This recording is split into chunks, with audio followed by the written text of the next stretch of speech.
അല്ല ഇപ്രാവശ്യം പള്ളിയിൽ ഓണപ്പരിപാടി ഒന്നും ഇല്ലാവോ? ഒന്നും കേട്ടില്ലല്ലോ. നമുക്കിപ്പോ തന്നെ അച്ഛനോട് പോയി ചോദിച്ചാലോ?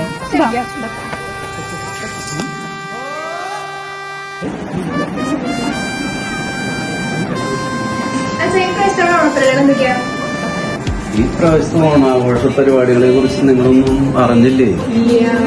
ഇന്ന് രാവിലെ നമ്മുടെ മതബോധന അസംബ്ലിയില് നമ്മുടെ കാറ്റഗിസ്റ്റിന്റെ പ്രിൻസിപ്പൾ സുബോധ മാസ്റ്റർ എല്ലാം വളരെ വിശദമായിട്ട് പറഞ്ഞിട്ടുണ്ട്.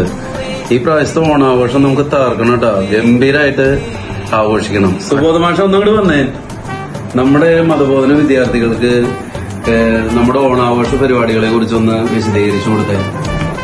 അച്ഛാ, നമ്മള് ഇന്ന് അസംബ്ലിയിൽ പറഞ്ഞിട്ടുണ്ടായിരുന്നു, അടുത്ത ഞായറാഴ്ചയാണ് നമ്മുടെ ഓണാഘോഷ പരിപാടി.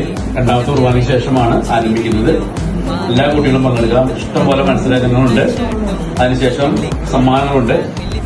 ഏറ്റവും അവസാനം പായസ വിതരണമുണ്ട്. അതൊക്കെ വെച്ച് ഓണം അടിപൊളിയാക്കാൻ നമുക്ക് കേട്ടോ. അപ്പൊ എല്ലാവരുടെയും സഹകരണം, എല്ലാ കൂട്ടുകാരുടെയും സഹകരണം വേണം.